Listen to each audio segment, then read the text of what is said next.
and welcome to Dr. Mix. In this mini-series, I will take you through the fascinating world of physical modeling synthesis. We will dive deep into the technology that revolutionized sound design, starting from this unit.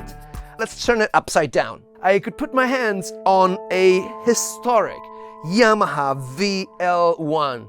This was the first commercial synthesizer completely based on physical modeling synthesis. I used to have the VL1, having owned the VL1, and after having sold it like an idiot, I recently acquired a new one. However, in order for me to load up my original sounds, I have to replace this floppy disk drive because this doesn't work anymore. Here comes the new one. This is a USB floppy disk drive. It was a floppy disk emulator. It's pretty funky. Let's see if we can fit it. This entire series is kindly sponsored by my friends at Audio Modeling, the makers of possibly the most advanced physical modeling algorithms out there. Swarm Instruments. Let's see. Okay. U out. U in.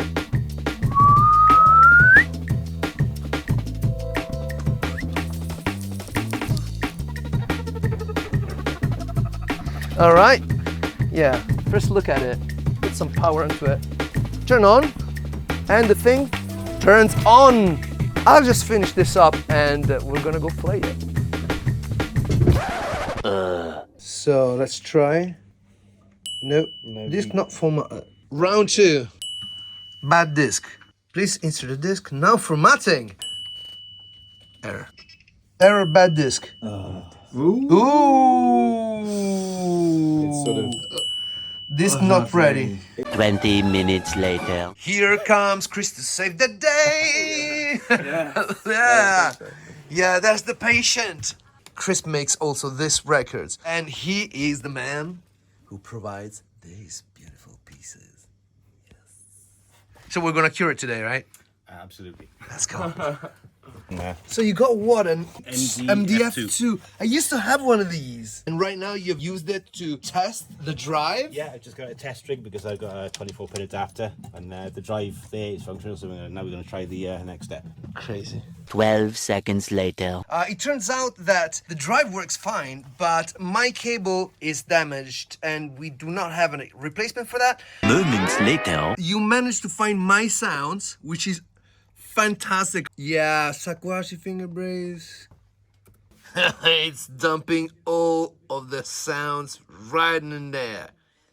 Victory at last. Dude, where can people find your stuff? Best place to go is look on our eBay shop, CP Magnetic Media. We got over 300 models. We do Akai roll-in sequencers, sequential. Wow. You name it. You name it. If you got something we don't do a model for, get in touch and we'll sort it out for you anyway. Yeah. So now that it's working, I present to you the VL1. Yes, let's go.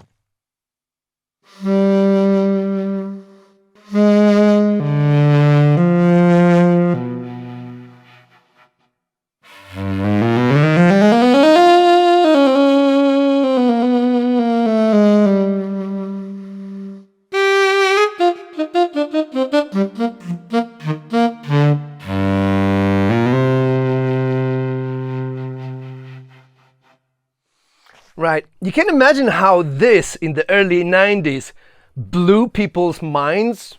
Because bear in mind, there is no sampling involved here. This is a mathematical representation of a moving object generating a sound for you. So basically what this means is that there are no samples, no oscillators. This is an actual representation of nature.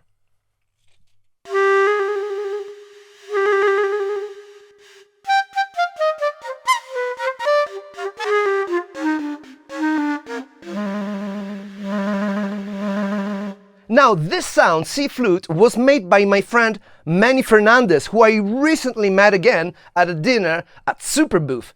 See that man? Manny Fernandez. He is a famous sound designer. And yes, we also have Anthony Marinelli at the table. I extracted Manny from the restaurant. Thank you for agreeing to do this. No problem. My beer will be there when I get back. I've bragged about you and about the famous sounds that you've made. Of course, I'm doing this deep dive into VL1. I was recently lucky enough that I could put my hands on one. Again. So you have designed a lot of those patches. A lot of those patches, yeah. And I wrote the programming guide for it for Yamaha for internal voice development. So everything that explains how the parameters interact, how you can set up basic voices to the mathematical standards of whether it's a wind emulation, a string emulation, or a brass emulation. And those are like the init patches so guys can get started. And then how to manipulate the parameters, because the VL editing is all in technical jargon that you would learn from Julius Smith. Yeah. So, yeah, and so most of the stuff that is my most proud work in it is there's some virtual analog emulations in the VL. Oh, yeah. And people go, how can you do that? But there's Moog leads, there's sawtooth stuff, and it sounds as good as any of the modern virtual analogs, to be honest with you. But I also did a lot of the characteristics of doing the final tweaks for the whole thing, especially for the acoustic sound set. So all the orchestral instruments that are in there, if they weren't mine, I did the final polish on it because I was just one of those guys that it clicked with me. Basically, these models are always on the verge of feedback or always on the verge of chaos. Chaos or collapse. One of the things we learned when we were programming it is that it's very easy to make tacit instruments. It's very hard to make stable instruments. And you learn that the physical instruments you see in the real world have those shapes and have those tones because those are the ones that are stable enough to make noise. So that's how they develop. Because when guys are putting things together, you have to do it till it works. Okay, and then the physics of acoustics that dictate that shape. And so that's the thing that we had to do. It's like you program a sound and it's very stable, and then you just move a couple things a little too much. And it's gone. And it's gone. And then what's cool about the acoustic instruments, the skilled players are dancing on the edge of chaos and instability. So all the expression, especially like with wind players, is that. So when you listen to a sax player or clarinet player, all the characteristics they put in with their embouchure and stuff, that's how they get all the cool expression, because they play in those areas of chaos. Yeah. And that's why physical models is so cool. No other system does that. And that's why you missed it. Yeah, that's why I bought it back. Man, thank you so much for sharing. My pleasure. Good. Thank you so much. And now that you know a little bit more about the Yamaha VL1, I'm gonna play to you my favorite sound. This is the sound that made me wanna acquire one of these again. This is my signature sound from the 90s. Here we go.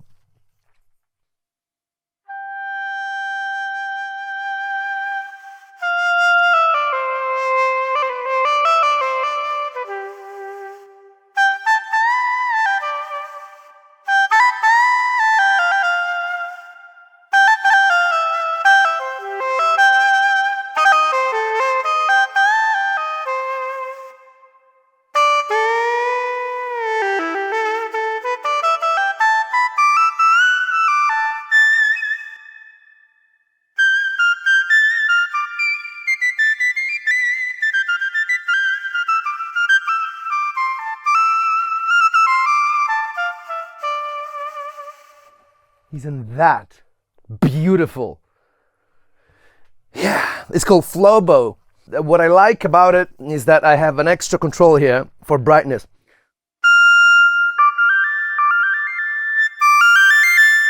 So if you keep it a bit dark, the way I like it, then it's really, really lyrical and, you know, space-like.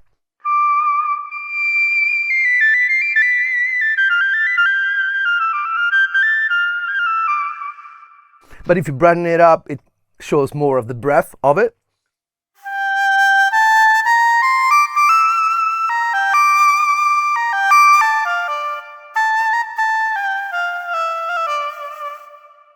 And then, lastly, synth sounds.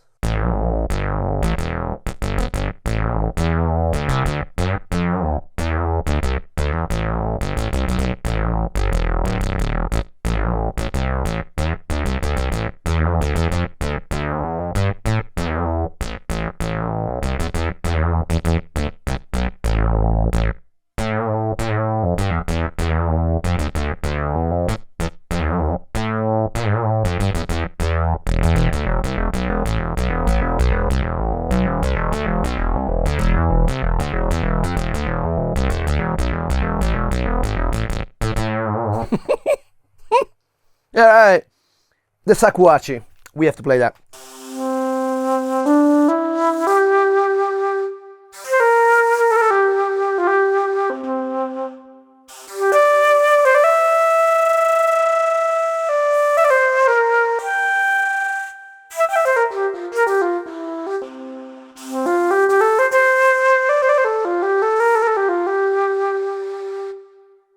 Let me find the oboe.